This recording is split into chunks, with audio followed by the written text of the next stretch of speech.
시청자 여러분 안녕하십니까? 헬로티비 뉴스입니다.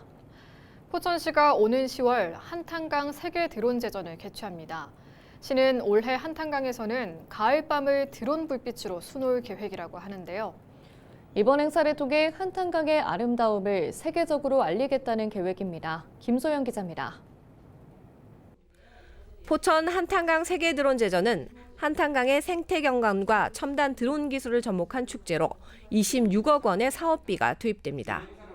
축제에서는 Y형 출렁다리를 중심으로 국내 최대 규모의 드론 라이트 쇼와 드론 불꽃 쇼가 펼쳐집니다.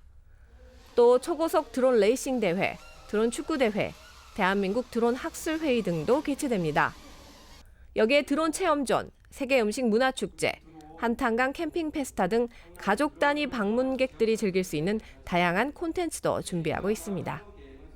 시는 이번 행사의 목표가 드론 산업 중심지로의 도약과 지역 경제 활성화인 만큼 성공적인 개최를 위한 준비에 나섰습니다.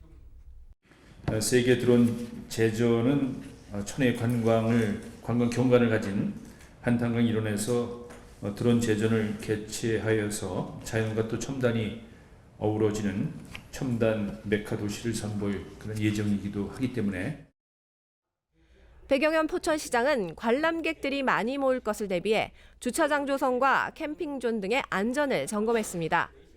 특히 한탄강 협곡과 Y형 출렁다리에 관광객들이 드론쇼를 눈앞에서 볼 수 있도록 관중석 조성도 강조했습니다.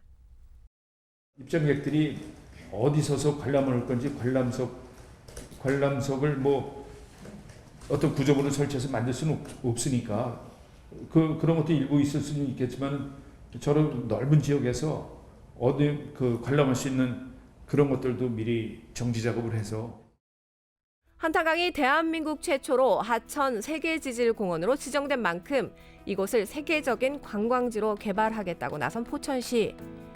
포천 한탄강 세계 드론 제전은 오는 10월 9일부터 12일까지 열립니다. 헬로티비 뉴스 김소영입니다.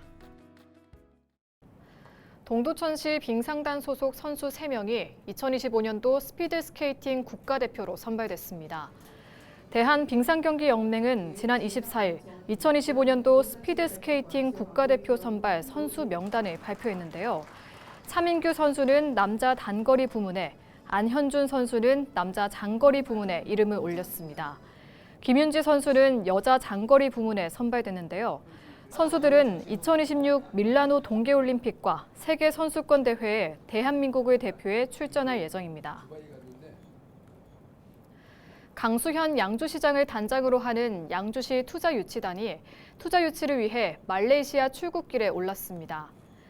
이번 방문은 은남 산업단지에 말레이시아 기업을 유치하고 할랄 인증기관 설립을 통한 K-할랄 클러스터 구축을 위해 추진됐습니다. 유치단은 말레이시아 글로벌 기업과 투자 양해각서를 체결하고 말레이시아 투자통상산업부 장관과 면담을 진행할 계획입니다. 강수현 양주시장은 양주시의 우수한 투자 환경을 적극 알리고 글로벌 할랄 시장 진출을 위한 기반을 마련하겠다고 밝혔습니다. 연천군이 정치권에 대선 공약으로 민간인 통제구역 축소를 제안했습니다. 김덕현 연천군수를 포함한 접경지역 시장군수협의회는 최근 기자회견을 열고 접경지역 발전을 위한 여야 대선 공약을 제안했는데요. 이날 김 군수는 접경지역 정주여건 개선을 위한 민간인 통제구역 축소를 제안했습니다. 민간인 통제구역은 과도한 예산 소요와 법적 근거 미비 등으로 2008년 이후 17년간 미조정 상태인데요. 김 군수는 민통선 북상 조정을 통해 접경지역 주민들의 정주여건 개선은 물론 지역경제 활성화를 기대했습니다. 김 군수는 접경지역은 단순한 변방이 아니라 국가의 자산이자 높은 성장 잠재력을 가진 지역이라며 우리 제시한 과제들이 차기 정부의 국정 목표가 되기를 희망한다고 말했습니다. 포천시는 2025년 제2회 보육정책위원회를 개최했습니다. 제2회 보육정책위원회에서는 위탁기간이 끝난 국공립 어린이집의 신규 수탁기관을 선정했습니다. 시는 법적 기준, 운영 실적, 교직원 처우, 지역사회와의 협력 가능성 등을 종합적으로 고려해 수탁기관을 선정했습니다. 우리 지역 공공병원의 현주소를 짚어보는 기획보도 오늘도 이어갑니다. 공공병원 유치 움직임 속 발목을 잡는 건 늘 경제성 논리입니다. 눈덩이처럼 불어나는 적자를 과연 어떻게 메꿀 것인가가 고민인데요. 과거 코로나19와 맞서 싸웠던 공공병원은 지금 어떤 모습일까요? 위기의 공공의료계획 보도 세 번째 순서. 오늘은 코로나19 시기 감염병 전담병원으로 운영됐던 인천의료원에 다시 찾아가 봤습니다. 이정아 기자입니다. 인천 강화도에 사는 80대 한진희 씨. 한 달 전 척추골절로 병원에 입원했습니다. 한 씨가 고령의 나이로 병원 신세를 지는 일이 잦아지면서 자식들의 걱정도 커졌습니다. 지방에 의료원이 적자다 이러면서 폐지가 된 걸로도 알고 있는데요. 어떻게 보면 저희는 이용을 처음 해봤습니다. 어떻게 보면 공공의료라는 것에 대한 부정적인 인식도 있었던 것은 사실이었으나 이번에 이것을 이용을 해보면서 생각이 많이 바뀌게 되었습니다. 요양병원을 추천받았지만 내키지 않아 공공의료기관을 택하게 된 건데 다행히 증상이 호전돼 한시름 덜었습니다. 이제 안 아파요. 이제 괜찮아? 네. 다행이네. 불편한 거 없어요? 그래요.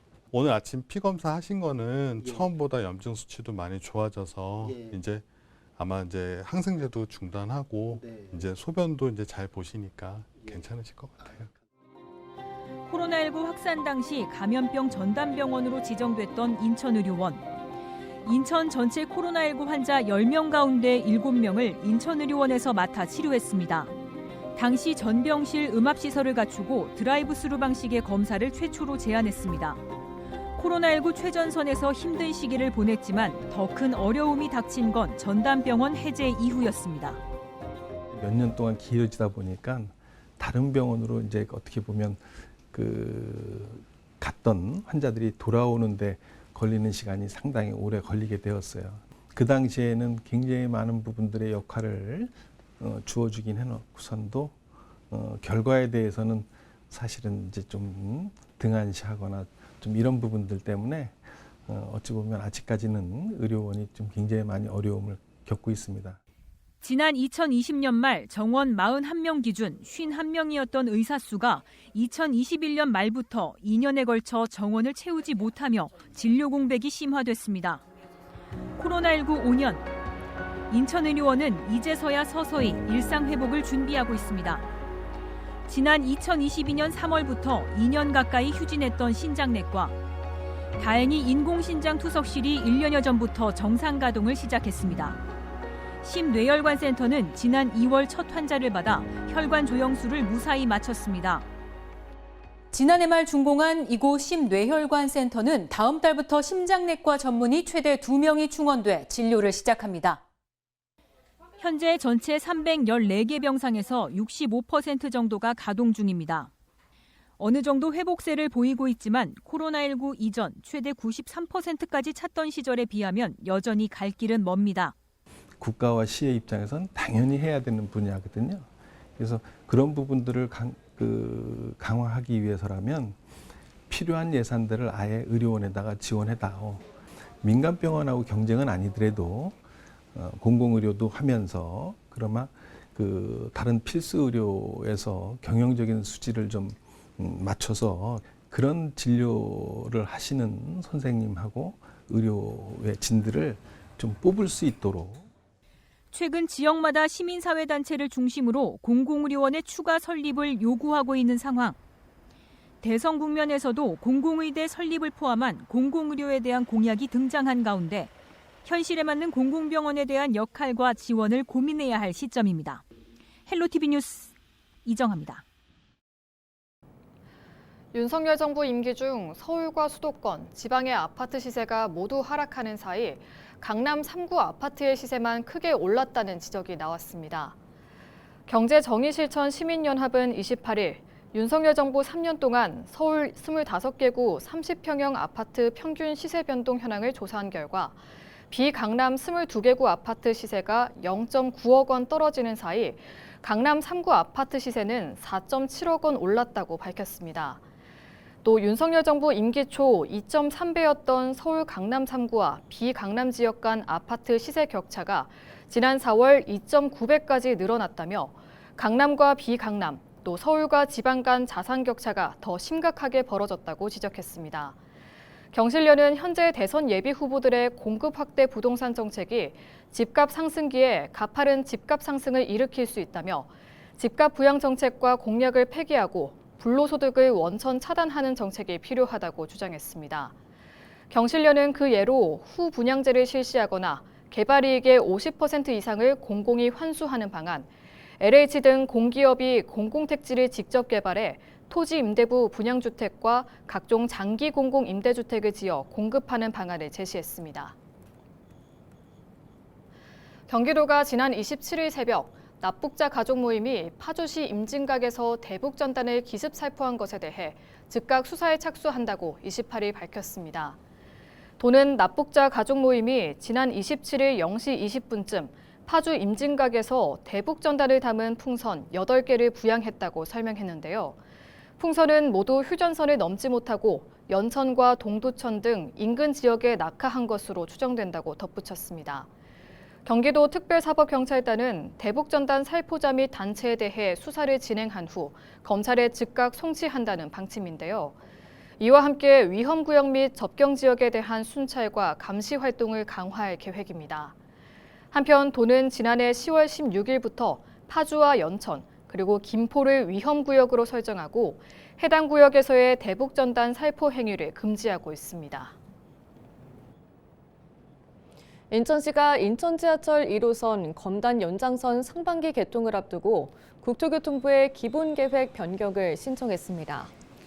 인천시는 사업 물량 변동과 물가 상승으로 총 사업비를 기존 7,277억 원에서 623억 원이 증가한 7,900억 원으로 조정했는데요.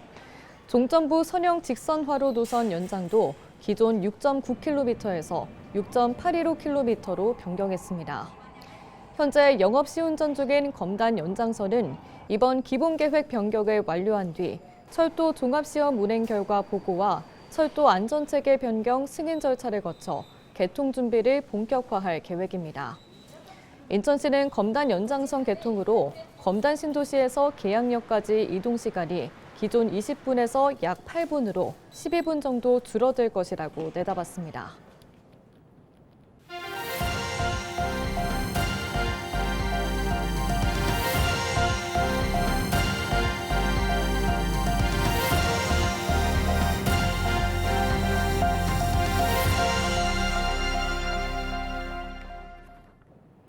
경기도가 올해 장애인 인권 증진을 위해 84개 과제를 추진한다고 28일 밝혔습니다. 도는 최근 2025년 경기도 장애인 인권 증진 시행계획을 의결했는데요. 도는 시행계획을 통해 모든 장애인이 보장받는 사회적 기본권과 장애인 인권정책 실효성 강화 등 4대 분야 총 84개의 세부 과제를 추진할 방침입니다.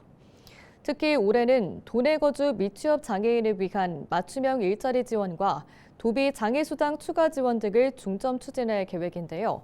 경기도형 장애인 인권지표도 개발해 장애인 인권 상황을 파악하고 정책에 활용할 예정입니다. 인천시가 어린이 안전보행 환경 조성을 위해 올해 어린이 보호구역 종합 개선 사업을 추진합니다.